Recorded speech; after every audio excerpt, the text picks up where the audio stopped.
Kembali di Newsroom, pemirsa. Erlangga Hartarto mundur dari jabatannya sebagai Ketua Umum Partai Golkar. Mundurnya Erlangga diduga akibat adanya tekanan dari sejumlah pihak. Bismillahirrohmanirrohim, serta atas petunjuk Tuhan Yang Maha Besar, maka dengan ini saya menyatakan pengunduran diri sebagai Ketua Umum DPP Partai Golkar.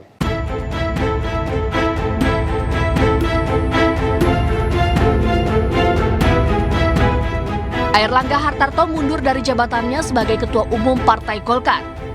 Erlangga menyatakan resmi mundur dari jabatan Ketua Umum sejak Sabtu 10 Agustus 2024. Mundurnya Erlangga menimbulkan tanda tanya bagi sejumlah pihak. Dugaan adanya tekanan kepada dirinya pun muncul ke permukaan. Tidak mungkin Pak Erlangga mundur tanpa adanya tekanan politik yang luar biasa. Jadi boleh dikatakan bahwa mundurnya Pak Erlangga ini adalah momentum bersatunya kekuatan atau faksi eksternal dan faksi-faksi internal di Partai Golkar yang menginginkan Pak Erlangga mundur. Namun dugaan ini dibantah Partai Golkar. Golkar menegaskan mundurnya Erlangga tidak ada hubungannya dengan masalah eksternal. Oh, tidak ada. Bahwa Pak Erlangga mundur sebagai Ketua Umum Partai Golkar tanpa tekanan, dan beliau ingin lebih mengedepankan tugas-tugas beliau sebagai Menko Perekonomian yang saya kira tugas tantangan global semakin besar di depan mata. Sebelumnya Erlangga sempat diperiksa sebagai saksi pada Juli 2023 terkait kasus dugaan suap ekspor CPO. Beredar info bahwa Kejagung akan melakukan pemeriksaan terhadap Erlangga besok. Namun pihak Kejagung belum memberikan keterangan resmi. Tim Liputan iNews melaporkan.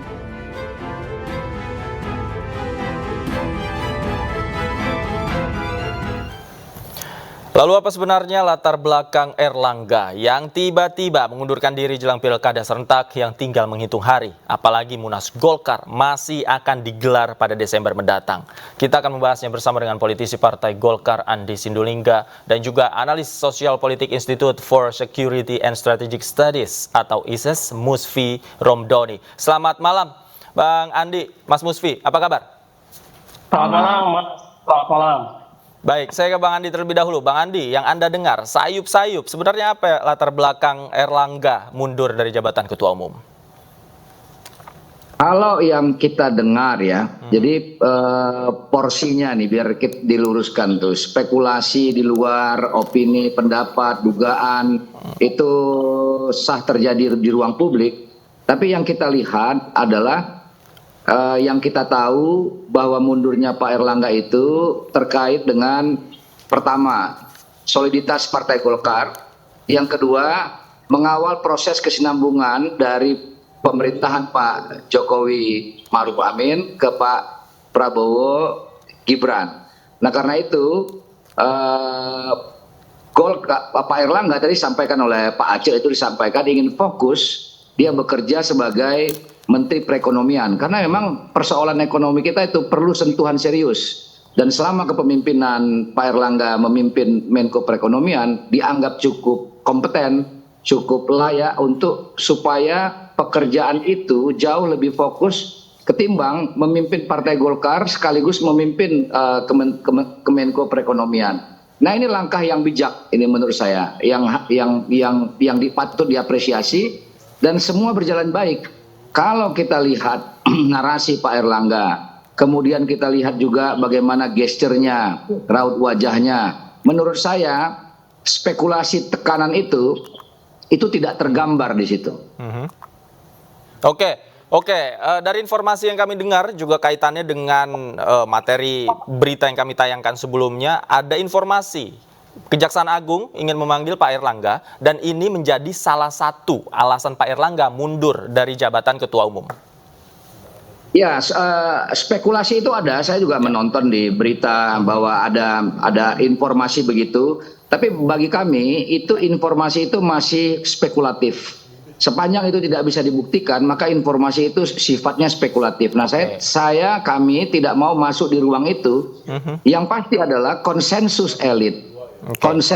Konsensus stakeholder di Partai Golkar, baik elit di DPP maupun di daerah, inilah win-win solution, resolusi ya terhadap bagaimana konsolidasi partai ke depan di tengah partai ini melakukan peningkatan yang cukup signifikan yang patut diapresiasi dari 85 kursi dan kemudian menjadi 102 kursi di parlemen, lalu sukses memenangkan Pak Prabowo Gibran di sisi yang lain, dan ini perlu terus terjadi lompatan. Dan ingat, sebagai catatan, Pak Erlangga itu memimpin Partai Golkar 2 periode. Periode pertama 2017-2019 dan periode kedua 2019-2024. Belum pernah ada terjadi turbulensi apapun, konflik apapun, kendati pun secara internal pasti ada konflik. Tidak mungkin organisasi sebesar Partai Golkar tidak ada konflik kepentingan, tidak ada perbedaan pandangan. Tapi itu relatif bisa dikendalikan dengan baik. Ini berkat konsensus sesama Partai Golkar itu, kemampuan, kedewasaan mengelola konflik dan dinamika perbedaan aspirasi dan pandangan politik itu. Oke, artinya Anda tidak menutup mata dengan adanya faksi-faksi dalam Partai Golkar, kemudian juga ada konflik-konflik dan riak-riak di internal. Faksionalisasi di dalam tubuh partai politik itu terjadi di semua partai politik, dan itu bukan persoalan. Yang menjadi soal adalah bagaimana keterampilan partai, kedewasaan partai untuk mendinamisasi ya faksionalisasi itu, di mana semua terakomodasi dengan satu tujuan adalah fokus untuk keutuhan partai. Itu yang paling penting itu. Kita nggak bisa hindarin, di partai-partai lain juga terjadi faksionalisasi, dan itu nggak bisa itu bukan sesuatu yang menjadi penting bagi kita. Yang paling penting adalah kalau kita mau sederhanakan dengan pengelompokan di dalam tubuh partai, yang paling penting adalah kedewasaan berkelompok, kedewasaan berkonflik, kedewasaan berbeda pandangan itu diselesaikan tanpa mengganggu soliditas partai. Itu yang paling penting. Dan langkah Pak Erlangga mengundurkan diri itu adalah langkah yang bijaksana dan patut diapresiasi, dan itu langkah yang kita anggap jiwa besar untuk kepentingan Partai Golkar ke depan, dan itu disampaikan oleh Pak Erlangga langsung. Baik.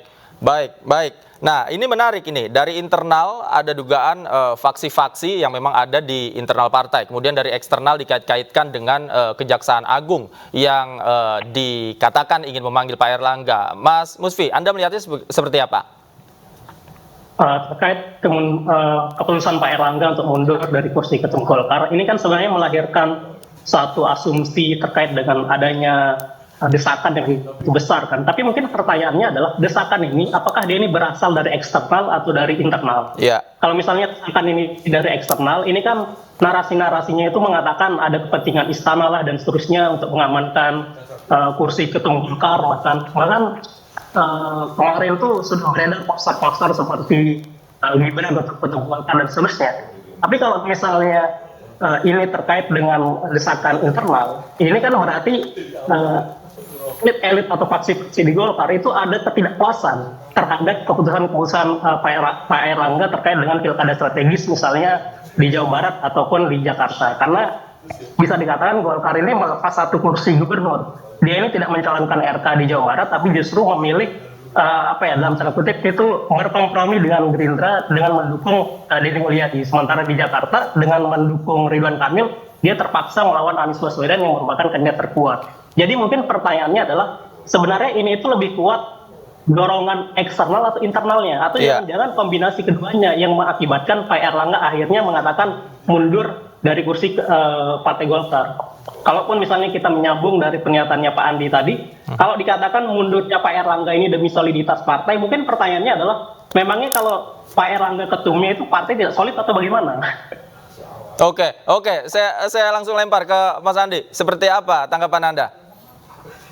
Iya, jadi kan kita mengetahui ya, Pak Erlangga itu memimpin partai politik, Partai Golkar, dan kemudian memimpin di Menko Perekonomian.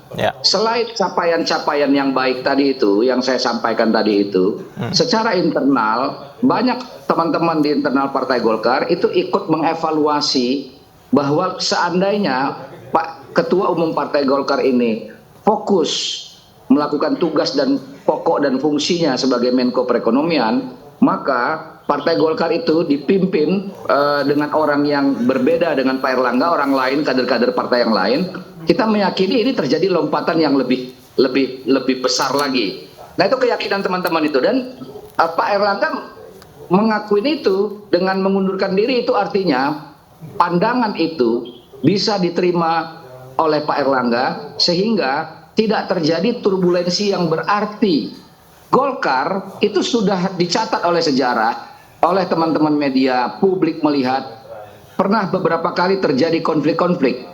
Dan semua konflik yang terjadi itu, baik terbuka maupun tertutup, yang paling penting bagi Golkar adalah kedewasaan mengelola konflik itu yang berujung pada konsensus bersama demi kepentingan organisasi. Itu yang paling penting itu. Oke, artinya sebelum Pak Erlangga mundur, betul ada pembahasan-pembahasan di internal dan yang poin-poin yang Anda sebutkan tadi?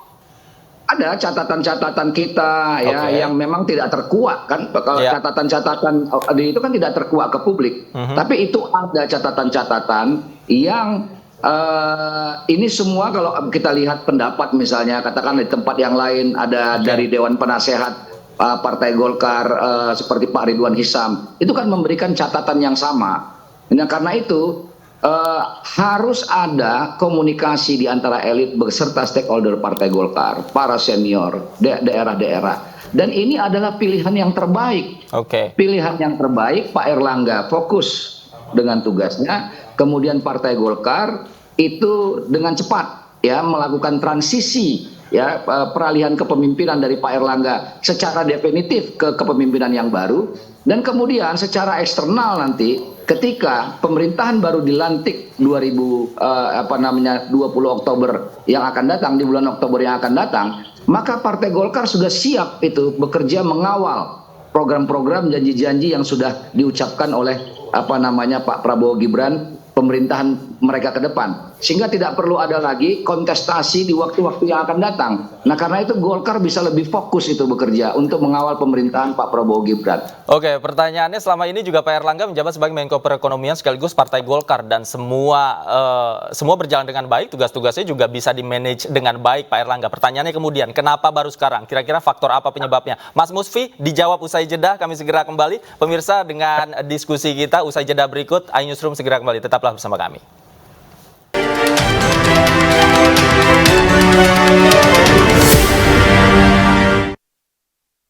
Biar dapat semua boleh. Di depannya Pak. Ditarik Pak. Kursinya Pak Kapolri aja diambil lah Bapak.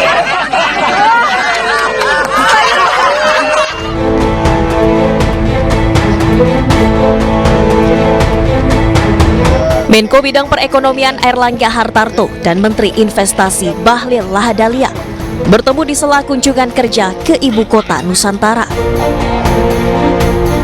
Momen ini merupakan kali pertama keduanya bertemu pasca pengunduran diri Airlangga Hartarto dari jabatan Ketua Umum Partai Golkar pada hari Minggu kemarin. Di hadapan para menteri kabinet lain, Airlangga dan Bahlil sempat berangkulan dan berfoto bersama. Keduanya juga sempat berkelakar di tengah kecanggungan bursa Ketua Umum Golkar pengganti Airlangga Hartarto. Bahlil yang hendak duduk bersama dengan para menteri lain kemudian menarik kursi yang posisinya berada di hadapan Kapolri Jenderal Listio Sigit Prabowo. Di momen inilah Airlangga melontarkan sindirannya soal kursi. Biar dapat semua boleh. Di depannya Pak. Ditarik Pak. Kursinya Pak Kapolri aja diambil lah Bapak.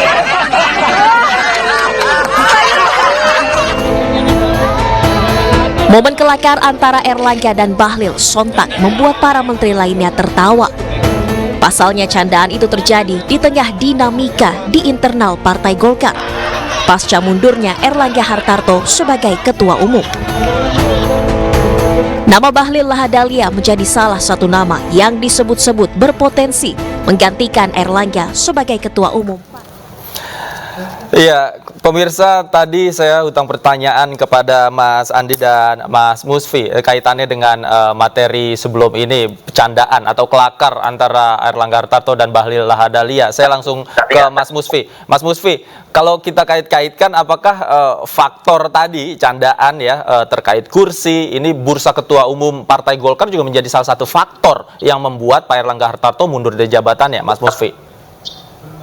Ini kan kembali seperti yang tadi, desakan ini itu datangnya dari mana? Kalau misalnya kita bicara desakan eksternal, narasi yang berhembus kencang itu terkait dengan kepentingannya Pak Jokowi dikatakan, karena disebutkan ini itu untuk mengamankan posisinya Gibran nanti ketika menjadi wakil presiden. Karena ada juga ketakutan-ketakutan nantinya Gibran ini posisinya ini akan lemah secara politik, sehingga perlu ada backingan partai politik. Kemudian kan juga sejak tahun 2020 isu-isu cawe-cawe dalam tanda kutip istana di partai politik ini kan sudah banyak. Misalnya PAN di 2020, kemudian ada KLB Demokrat, ada P3, dan sekarang adalah Partai Golkar. Dan pertanyaannya kenapa Golkar yang dalam tanda kutip diamankan kan?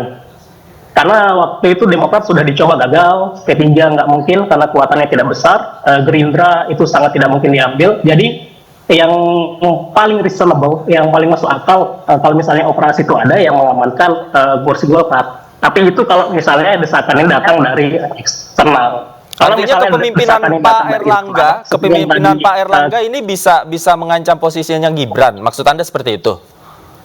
Oh, bukan. Jadi ada analisa yang mengatakan posisi Mas Gibran ini tidak begitu kuat secara politik gitu. Misalnya ketika dia menjadi RI2, ini kan berarti dia butuh dukungan atau sokongan kekuatan politik tambahan dalam tanda kutip. Sehingga ada asumsi yang mengatakan apakah ini adalah upaya cawe-cawenya istana misalnya. Ini kan asumsi-asumsi yang berhembus di publik, yang kemudian berkorelasi dengan berkembangnya poster yang kemarin yang tersebar yang menyebutkan Gibran seperti ini. Oke. Karena kaitannya dengan poster saya ke Bang Andi juga dapat kan poster Gibran for Golkar dan segala macamnya. Gimana Anda menjawab itu? Ya, dari kemarin saya sudah melihat poster itu dengan bermacam-macam bentuk dan inisial organ yang menyampaikan aspirasi itu. Tapi kita punya konstitusi. Konstitusi itu jangankan dia yang bukan kader, yang kader pun itu kalau belum pernah duduk dalam masa kepengurusan baik di daerah maupun di pusat, itu nggak bisa secara administratif menjadi ketua umum Golkar, apalagi bukan kader tuh. Nah, tapi kita kan nggak bisa hindarin orang-orang, kelompok-kelompok yang memunculkan flyer-flyer seperti itu, dan flyer-flyer itu kemudian menjadi spekulasi, ya, pengamatan, kemudian jadi spekulasi, seolah-olah itu analisis gitu. Kita kan nggak bisa hindari. Saya juga punya, saya mendengar informasi. Jadi ada juga hal-hal yang nggak saya dengar. Saya juga bisa membuat spekulasi-spekulasi seolah-olah itu analisis gitu. Tapi kan kita nggak bisa mengait-ngaitkan itu secara sembrono terkait apa sebenarnya yang faktual terjadi. Karena itu menurut saya sesuatu yang di panggung belakang yang tidak terekam secara faktual, saya tidak masuk ke wilayah itu. Saya hanya melihat di panggung depan dan informasi yang saya dapat dari teman-teman di Golkar, di pengurus DPP, di elit-elit Golkar. Nah, karena dasar itu saya bicara gitu. Baik. Apapun masyarakat bisa berspekulasi, tapi internal Golkar sendiri yang mengalami dan mengetahui faktanya seperti apa begitu ya. Terima kasih Bang Andi, Mas Musfi juga terima kasih banyak. Sayang sekali waktu kita sudah habis. Terima kasih Bapak-bapak. Selamat malam. Sehat selalu.